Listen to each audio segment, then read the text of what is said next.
சற்று முன் கிடைக்கப்பெற்ற மிக மிக முக்கியமான செய்தி ஒன்று வெளியாகியிருக்கு. திமுகவின் 10 அமைச்சர்களை தூக்கிய அமலாக்கத்துறை. தமிழக சட்டசபை தேர்தலுக்கான நாட்கள் நெருங்கி கொண்டிருக்கையில் தன்னுடைய இருப்பிடத்தையே மாற்றப்போகிறார் மத்திய உள்துறை அமைச்சர் அமித்ஷா. சென்னை மயிலாப்பூரில் உள்ள 4 மாடி கொண்ட தனி வீடு அமித்ஷா தங்குவதற்கான வேலைகள் நடந்து வருது. இந்த வீட்டின் உள் வார் ரூம் மற்றும் சமூக வலைதள பிரிவு என தனித்தனி அலுவலகம் என 4 மாடி கொண்ட கட்டிடத்தில் தமிழக தேர்தல் முடியும் வரை தங்கி செயல்பட இருக்காரு அமித்ஷா.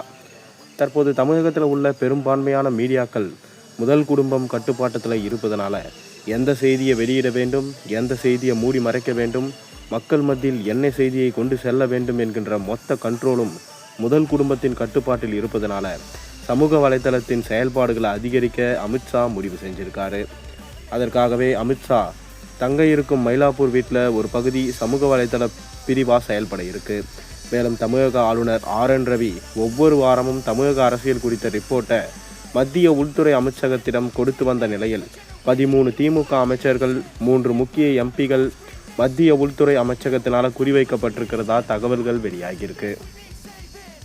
ஏற்கனவே டாஸ்மாக் தொடர்பான இடங்களில் நடந்த அமலாக்கத்துறை சோதனையில் துணை முதல்வர் உதயநிதி நெருங்கிய நண்பர்கள் சிக்கியிருக்கும் நிலையில் உச்சநீதிமன்றம் கொடுத்த தடை உத்தரவால இந்த விவகாரத்தை அடுத்த கட்டத்துக்கு எடுத்து செல்வதற்கு சிக்கலா அமலாக்கத்துறைக்கு இருந்தது. இருந்தாலும் அடுத்த வெளியாக இருக்கும் பராசக்தி படத்தை குறிவச்சு படம் வெளியானதும் ரெய்ட் நடத்த திட்டமிட்டிருக்கிறதா தகவல்கள் வெளியாகியிருக்கு. இந்நிலையில் மயிலாப்பூரில் அமித்ஷா தங்க இருக்கும் 4 மாடு கட்டிடத்தில் இருந்து தமிழக அரசியலில் திமுகவை எதிர்த்து எப்படி பதில் தாக்குதல் நடத்துவது, ஒரு பக்கம் நேரடியாக தாக்குதல் நடத்துவது போன்ற பல ஆலோசனைகள் நடைபெற இருக்காம்.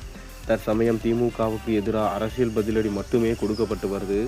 இனி வரும் காலங்களில் பாஜக தரப்பில் இருந்து கொடுக்கும் தாக்குதல்களுக்கு திமுக பதிலடி கொடுக்க முடியாதபடி திணறடிக்கும் விதமாக நேரடி தாக்குதல் இருக்க வேண்டும் என்பது அமித்ஷாவின் திட்டங்களில் ஒன்றாக இருக்கு. மேலும் திமுக அமைச்சர்களை பொறுத்தவரை அவர்களுக்குள் அரசியல் போட்டிகளில் ஒருவர் போட்டு கொடுப்பதில் வல்லவர்கள்.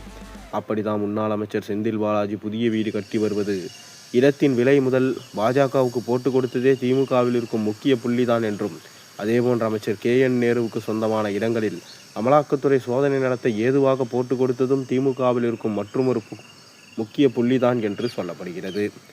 இந்நிலையில் தற்போது தமிழகம் வந்திருக்க அமித்ஷா டெல்லி திரும்பிய நிலையில் அடுத்து தமிழகம் வரும் அமித்ஷா தேர்தல் முடியும் வரை நிரந்தரமாக மயிலாப்பூரில் தங்க இருப்பதாக தகவல்கள் வெளியாகியிருக்கு. இடையில் தேவைப்பட்டால் டெல்லி சென்று வரவும் திட்டமிடப்பட்டிருக்கிறதாக சொல்லப்படுகிறது. இதனால் முக்கிய 10 அமைச்சர்கள் கைது செய்யப்படலாம் என்கின்ற தகவலும் தற்போது வெளியாகியிருக்கு.